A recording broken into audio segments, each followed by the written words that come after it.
Hello, everyone.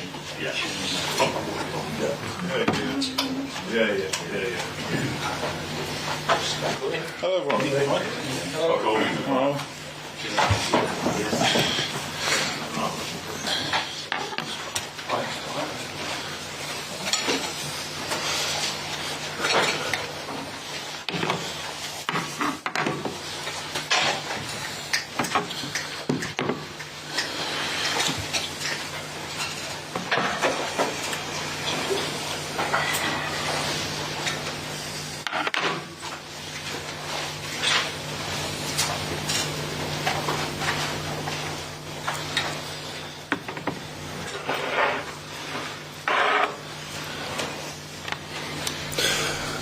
Good evening, thank you for coming today.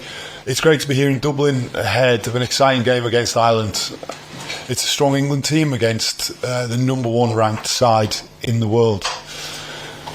Regarding the ongoing disciplinary matter with Owen Farrell, unfortunately, given the disruption to his week, the intrusion in terms of his preparation, I made a decision to pull him out of the team that he would otherwise have led this weekend. The situation is what I find really disappointing. We thought we had reached a conclusion of this matter on Tuesday. It had an impact in terms of the disruption for this week. Now it's going to be ongoing into next test week. The situation with the England team and Owen in particular seems to be amplified. The commentary around it seems to move from a issue around the tackle to personal attacks on the character of the man, which I think is just wrong. I think Owen has handled himself through this process as in a really respectful manner. We've respected the process and thought we'd reached the conclusion of it. We will continue to respect the process and the decision that he's reached. And now we're looking forward to this game on Saturday. Courtney and I welcome your questions. Steve, can you just elaborate a bit on plan as you had it, maybe sort of going into the month that Owen would have played in this? Was there a sort of plan a little while out that was already sort of set in stone? Yep. So Owen was due to play in this game on Saturday. We're very fortunate to have other leaders such as Courtney, who's also led the team before and will lead the team on Saturday. Owen was due to play, but then having such a disrupted preparation, missing elements through Monday, missing all of Tuesday's training, meant I had to take him from the 23. Again, we're really fortunate that we have players of the calibre of George Ford and Marcus Smith that are in the 23 this week. And you spoke there about what you feel are personal attacks. Is there a bit of anger within your England camp about this? And do you sort of have any idea what it's all about in terms of? You would have to ask the people who are writing the commentary around this. I think this has moved from a tackle and a split second decision to commentary around the character, which I think is wrong.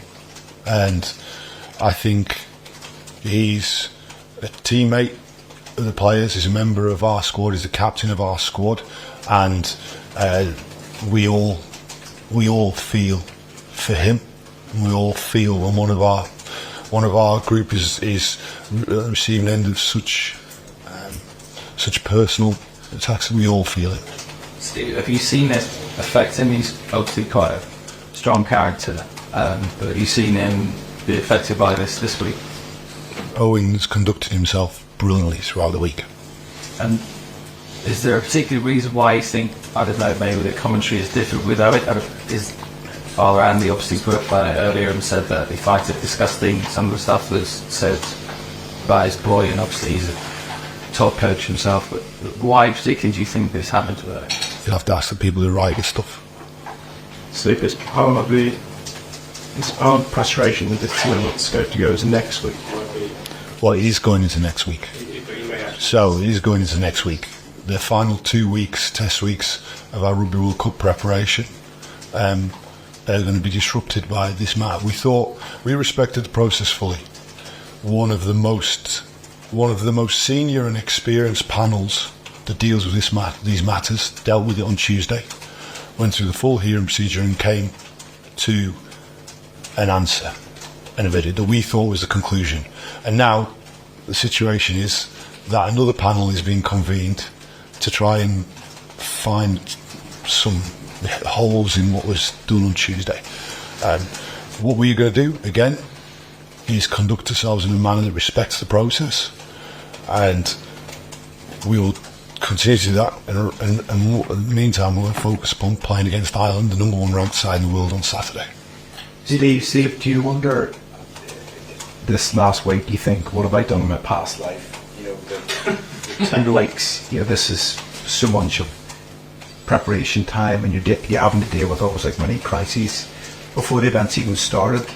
What I don't know, is there anything that you can draw from this, from you're dealing with these types of situations before the tournament started, and you can test the resilience of your group, and also look at plan B, if you had a plan B in mind, because there could have been injuries or or red cards during the tournament, you're at least, before the team started, having to look at a plan B, I guess. So the first thing I'll say is that, and I think I've said this every time I've sat here talking to you, we're always aware that there would be situations within games, within trainings, that we need to adapt.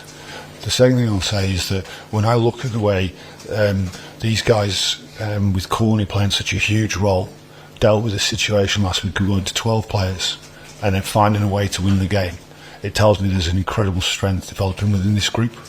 We know we've got some way to go. There's a short time together, try and develop it, but I'm seeing growth, and I'm seeing a tough, resilient group of men. And again, it's another test this Saturday, and it's one we're looking forward to. I have no doubt that every one of our experiences is going to make us stronger. Steve, you had to sort of go into contingency mode a couple of times already, and you sort of touched on it already, but having Courtney to captain as captain and George with his experience, are you pretty happy with your, if you like, that plan B? And Ellis. I said all along that I think that we've got great leadership team amongst the players. I also think we've got an incredible depth in many of our positions, and I think you see that this weekend, and I'm looking forward to this team going on Saturday. And it's a good team. We've got a fantastic captain leading us out there, and I'm looking forward to testing ourselves. Do you think they'll be playing with an extra edge because of what's gone on? Every game for England's special. Every game. Steve, I know it's a bit of a way away, but obviously because next week will be disrupted, it's the potential for the same things happen again. That Owen might not be, even if he's available, if he's free to play, might not have done enough. I'm not going to hypothesise to what next week is. We don't yet have the dates. We know it's next week sometime. We don't have it yet. So I'll deal with the facts we have. So right now, I know we're playing against Ireland on Saturday, and that's what we're aiming for. With Owen and all his experience, obviously ideally this wouldn't have happened at all, but I assume someone who's at least capable of dealing with, I suppose, anything that's thrown up. I think we've got a resilient group of men in this squad. I think there's a strength, and I think I've seen that strength come through, and I've seen it develop. And again, we're going to need that strength on Saturday in a game that's going to test us, but it's a game we're looking forward to. And I bet you can't wait to get to the actual match against the world of one team in the world, where the week when, in different circumstances, we'd have all been talking about what a massive occasion. I'm looking forward to seeing the man next to me lead our team onto the pitch, and I think that we've put in foundations in place in our game, and I'm looking forward to seeing us take a next step. I've said things were on track, building towards where we need to be on September the 9th. I think they are. I think the team's worked hard again this week. We've had some challenging training again, and I think the players have really progressed through it. And can I ask you about what you want to see from George at 10 on Saturday? Obviously, you know very well in yesterday what bits can he help to put together with the attack, particularly? Yeah. Well, I think that as ever with my players, I want them to bring their incredible strengths onto the pitch. He's got an incredible tactical brain, and I think that he thinks the game, he thinks really clearly through the game, and has a fantastic skill set both with his distribution skills and with his kicking. And I'm looking forward to seeing that partnership with Ben at 9, and then the link with Manu at 12. It's great to see Manu back out. I said to you that he'd had a slight tweak, so it's delayed when he played his first game. I'm looking to see Manu there. So, and these are players with Ben, George and Manu that played a lot of rugby together. Steve, is it, I don't want to come well this right up, is it the first time George has played 10 with Manu at 12 for England anyway? And what would is there anything that George can do in particular to bring out the best in Manu? What you're looking for him to do? Yeah, well, I think the first to say is the plan was always that George was going to start one of the games at 10. Now, it's brilliant to see Manu back on the pitch. What I see with Manu right now is someone, he had a slight disruption to his training just for a couple of weeks, which delayed him getting onto the pitch in a match. But what I see is someone who's looking sharp, looking powerful, and he's raring to go. And I've seen him in training this week. I've seen us, I feel, take another step forward in our training. And that combination of players, this 9, 10, 12, has played and spent a lot of time together, and through a number of years, not just in the international arena but at club rugby as well. And with this fixture 4 years ago was very impactful, I guess, for both sides. It seemed to take the wind out of Ireland's sails a little bit, and probably, I don't know, fast track. We're in that point. Do you have that same sense about this fixture? Yeah, I think that the contexts are quite different right now. I think if you look at that, I see this Ireland team has progressed steadily through Joe Smith and then to Andy over the number of years. It's had a progression of players that build a lot of games together, and over the last few years they played a lot of rugby together, both at in the international and provincial level. So I see that context of the Irish team. Now we're in a different context. What I will say is that I think we've got a good level of experience on the pitch this weekend. We've played in a lot of big games, and this is another important step towards us being ready for September 9th, and that is where our aim is. Okay, it must always be, I must want to say Captain England. Are there some mixed feelings though, because obviously the circumstances where would have played, and I suppose you always want him to be there? I mean, you kind of just go with the flow at this stage. Anything can happen, and it has done throughout my career. And unfortunately, I've had to, jump in replace of Owen before. So, as much as I'd rather have him here, I'm very much prepared to go out there, and yeah, I'm really looking forward to it. I'm gonna do my best to enjoy myself, to be honest. Is Owen the kind of guy as a group they need to get around, or does he kind of not need it? No, he's a very resilient bloke. He's a great player and a great skipper, and obviously we were very happy to see Tuesday's meeting go well for him, and it's obviously disappointing now to hear what's going on, but as I said, it is what it is. So we got a job to do on a Saturday, and as I said, we're very excited to get out there and have the opportunity to play some rugby. And for you personally, to put a couple of matches back to back will be big on it. Yeah, definitely. Yeah, after last season, getting a couple of games together is step in the right direction. Steve, how difficult it is for our team to play an international game and a major international tournament where there seems to be such inconsistency about what is and isn't a yellow or red card? Yeah, and I understand the question, and I think you'll also understand that I'm not going to go into the specifics in that debate. I think what I will say is I'm disappointed that this is going into another week next week. It's going to impact another week. We thought that it was concluded on Tuesday with an experienced panel that heard it and made a decision, and now another panel has been put together next week to deal with this, and that's the major disappointment, and that I think we have. That's going to be another disruption for our test week next week. Steve, do you see Anthony Watson as a winger or a fullback or something who does both? does both very well, and I think having that versatility and having the ability to play both allows us a lot of flexibility.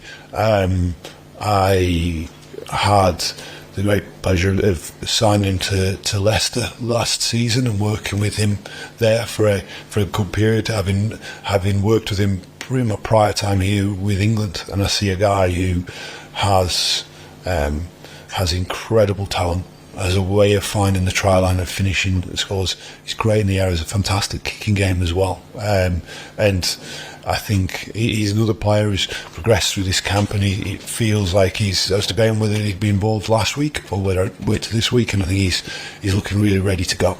It was interesting to see Elliot Daly coming in to midfield quite as much as he did last Saturday. Do you see those 11, 14, 15 positions as amongst the most fluid on the pitch? Are you looking for them to roam around a little? Without question, Elliot to go and find the ball that he has, getting him on the ball is really important. I think he has that incredible strength in his game, and then with the ability of Freddie to find, having played plenty of time on the wing as well, and his ability in the air to move himself to the edge, I think is also a great strength. Anthony, he'll do well wherever he decides to present himself, whether it's off 9, inside 10, outside 10, on the edge. Anthony will find space. Courtney, can I ask one of you as well? If England are to improve in one big area, in your mind, what is that area? Well, I mean, we've obviously not performed as well as we'd like to have performed in recent day, and there's a lot of stuff for us to work on. Obviously, the attack's a big one for us. We're working very hard on it. We want to go out there and score tries. We want to play good rugby because we've got the talent in the team. So that's a big area for us, obviously. But set piece and general kind of forward work is going to be huge for us as well going forward, because we want to be able to pack this field again. So plenty to work on. But we're definitely getting in the right direction. And you say that either wants to be fair to look at that back volley, kind of whatever the makeup of it is, because there's a lot of threats there on the kind of set piece, both set pieces and then also around the field. Yeah, definitely. And it's just a matter of getting to know each other and trying to bring out the best in each other, playing to each other's strengths, and we're working hard on it again. So we get another opportunity this weekend. I'll come in and build upon that, and Courtney's comments there is these players are incredibly high quality, and this should have been a building process for a number of years to get to where we want to be as a pack. And I care deeply about forward play in working with these guys, and what we haven't had that opportunity, but what we've done is squeezing every minute out of training we can, and that's immense credit to Courtney and the other forwards who are working as hard as they possibly can to step forward. Okay, thanks guys. Thank you. So we're next door. Of course.